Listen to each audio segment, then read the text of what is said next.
Alright guys, let's go Mickey again. I hope you're doing good and enjoying your day so far. The Crashouts continue as ZooMaa tries to figure out what to do with the Stallions for the rest of the season. Stallions Red failed to even make it to the elites. Stallions Black turned up and got bopped out with an absolutely atrocious map count. Where do they go from here? Big questions on the coaching staff that they've kind of had behind the scenes at the Stallions in recent weeks. Maybe moving away from the content coaches to actually some serious coaches. BenJ says ZooMaa needs to look wider in terms of players to bring into this lineup if Stallions want to be effective this season, as the Huntsman, Bush Gaming, among others, have certainly done so far. Very much enjoyed your thoughts in the comments. Hit the like button if you enjoy. Subscribe if you're new as always. I'd greatly appreciate it. Plenty to get into. Wanted to start with this really, with Bobby Kotick, who's, former Activision CEO, still involved in some capacity. I don't even understand what's going on. But he says in a legal filing, because I'm sure, he's always talking with the lawyers, that this year's COD sales were way lower, like 60% down on the year before. Now, of course,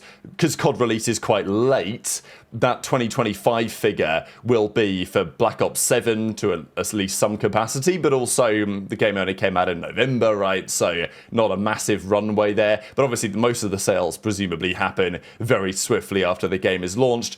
But that's kind of what we're looking at, right? Like, year on year, it ain't looking great. And while Black Ops 7 might be a good game theoretically from a competitive perspective, we can be pretty assured that Modern Warfare 4 and whatever they're cooking up next year, Infinity Ward, will probably be a rather different title. Now, what won't be different probably is talk about Gentleman's Agreement.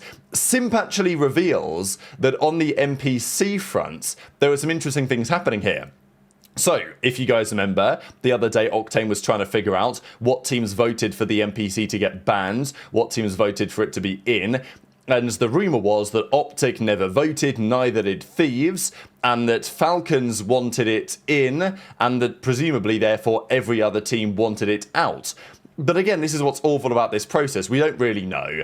Octane was just trying to figure out what was happening there. And Simp says, I never even voted in it. I don't even know who was voting out. I didn't vote. So Simp's the representative for FaZe. So, what happened, right? Who's telling the truth? Who's lying here? Because there was, I think Stallions said that actually, no, Thieves did want it out. Although now they're trying to save face and say that they didn't. Whatever. The Drazah and the M15 have both been nerfed recently. The NPC's a little bit better.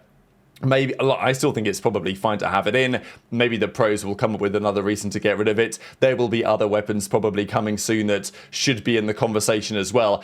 But we're not getting the full truth from somewhere here. And also, you guys might remember, I think it was BenJ said it initially, but maybe he got his sources from somewhere, when OpTic played FaZe at the weekends and Shotzzy pulled out the NPC. Now, let's be honest, he probably shouldn't have done. He was getting absolutely slammed with that gun in hand that series. Probably shouldn't have used it on the Scar and stuff. Put it away, keep it for some of the closer range maps.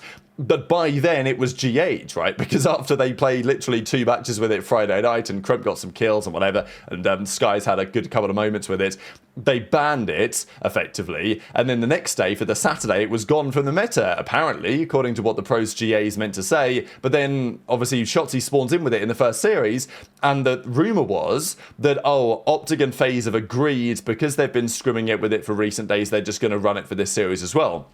But Simp says no, that actually wasn't true. We didn't talk to OpTic about doing that and leaving the GA off the table for the series. They just started using it. So the implication really is that Shotzzy broke the GA. Now, look, is there going to be a punishment for OpTic? Are they going to lose scrim time over this? No. But if they'd have won the series and Shotzzy had dropped to 1.4, then maybe there would have been a different conversation about it, right? But also when it comes to blacklisting teams from scrims, it's easier to do when it's a weaker team. When it's OpTic, arguably the best team of the game, often teams will want to scrim them anyway. So, yeah, that's a conversation maybe for another day. But just to go through a couple of the results further in the Elite Stage 1, Omit Brooklyn and Lurqxx was kind of frying here, but Fellow had a great series as well against Proda and those guys all on for Fun Esports. So they advanced to 3-2. For Fun Esports, 3-2 as well. As I say, the playoffs are getting underway tonight. Next threat, Black. They did get a win against 5 Fears in the end, so they at least got 1 on the board.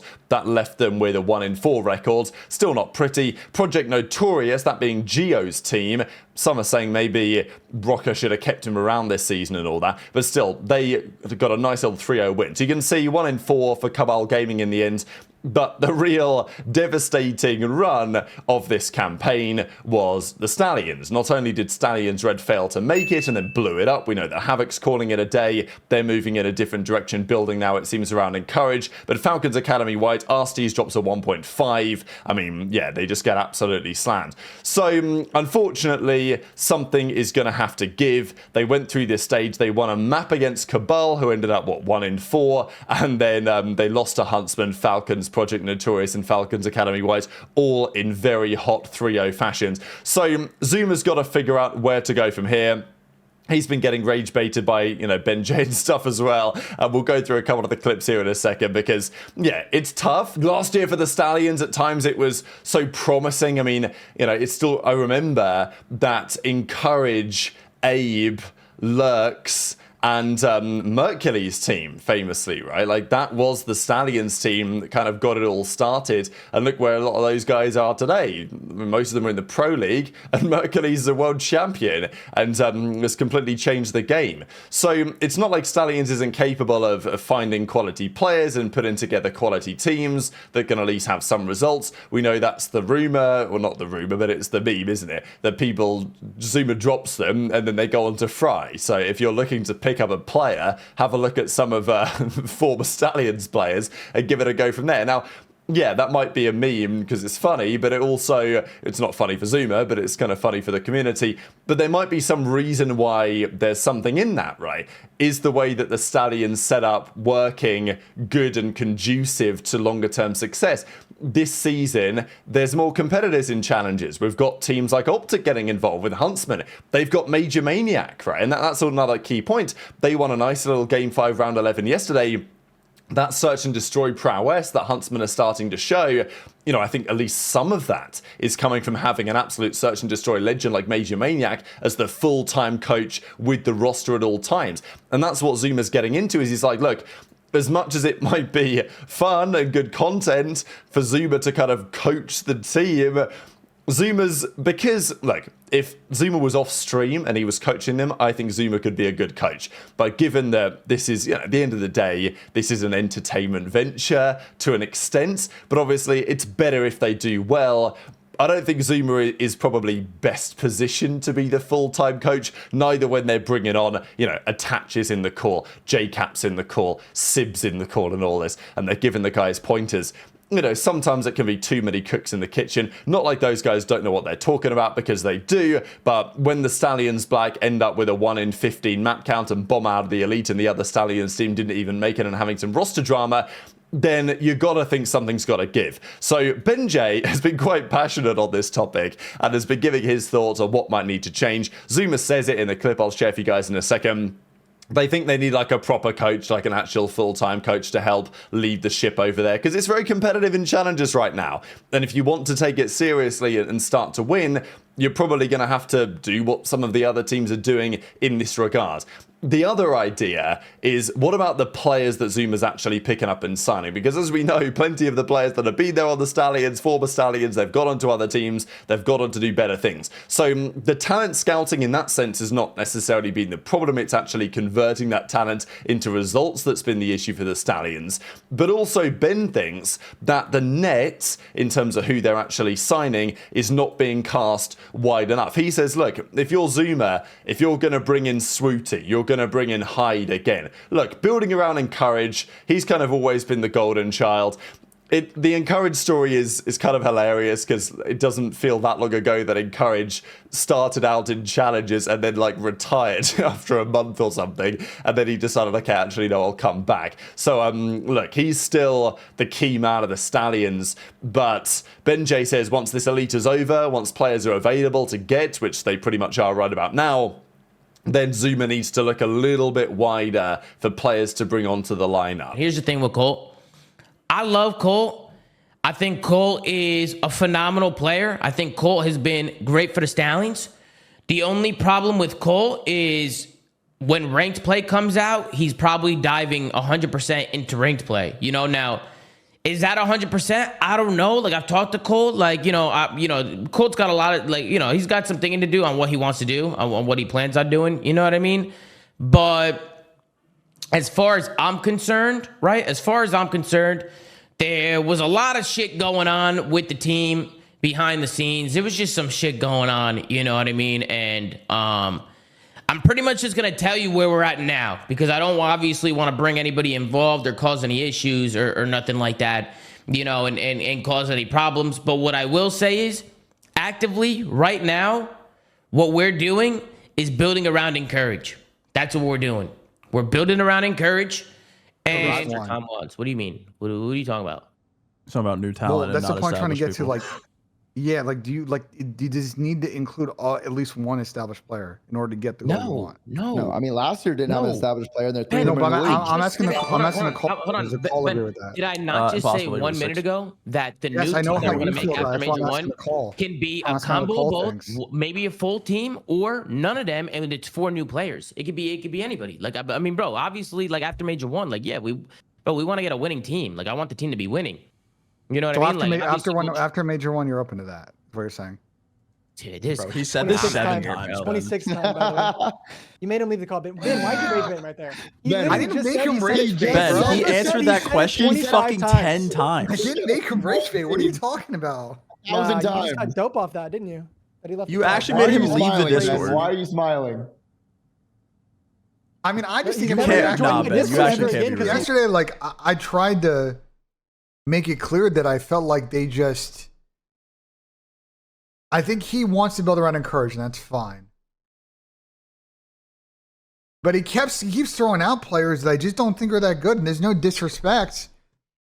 And I know that he can't get the players in the elite right now, but like making another team around Hyde and Swooty and Encourage is like, we're just the elite's gonna end after this week for 4 teams. Those players after today are going to be free to join whatever team they want. And there are some good teams who may actually not make it after today. Like, people that are good, not people that are fucking mid-pack. You know what I'm saying? I think he needs to have a more... I think he needs to cast a wider net. Stallions Red needs an actual coach that will be with them off stream all the time. That we need a neutral person to keep these guys in check at all times, even off stream. Like, even off stream in the Discord, even when things are going south late at night. Like, we need a coach, like an actual coach, like a guy who's gonna be like around off stream. Like Brian Viox, he's actually like, bro, he's there all the time. Guys, I don't know Bant is gonna be there off stream and shit. Bro, I love Dylan. I love Sam. I love Rambo. I love Bant. I love all these guys. But how serious are they taking this? So who do you think should be the new head coach of the Stallions? I'm voting BenJ in this poll, but look, we'll see. Obviously, Attach was there for a little bit of time. ZooMaa's been the main head coach, has not really gone to plan. But look, with Havoc stepping away, you want to make sure the team has the same goals in some regard as well. Like the Havoc, signing was good. I think it was great content. It was great entertainment, but also with Havoc's intention to probably go and do content again at some point in terms of long term for the Stallions. But it depends what the goal here is, right? But the goal is surely to compete as well as possible. And actually, not like it's embarrassing. I don't think it's embarrassing for ZooMaa, this result for the Stallions. But just because he's done such a good job with Stallions in recent seasons, at least having some interest in challenges. I think it was only ZooMaa that was making challenges interesting. And then, of course, Rafi with the Omit team, really. But this season, because there's more interest now from Bush and from Huntsman, and people are really keeping a close eye on challenges, and people are watching challenges more than the Pro League, at least for some of the games. If the Stallions underperform and have terrible results and there's all sorts of drama all the time, yeah, it's entertaining, but also ZooMaa doesn't want that. He would prefer the team to do well. The further they go in a tournament, the better content it is, the more excitement there is going to be, and ZooMaa would be delighted if they actually went on to win something. So, but things have to change probably for them to get to that point. And could there be relationships with new players getting formed? Almost certainly the answer is yes. Is it time to move on from Swooty and some of these other players? I guess time will tell on that one, but intrigued to your thoughts in the comments below. Just one final thing when talking to BenJ, they did put together here, Nameless and BenJ on the Codcast, a tier list. I still think it's pretty early to do a tier list because things change so rapidly. Look, the top 4 are the correct 4 teams. The question is, what order should that be in? should OpTic still be first? Could you put FaZe there? We were talking on the podcast the other day.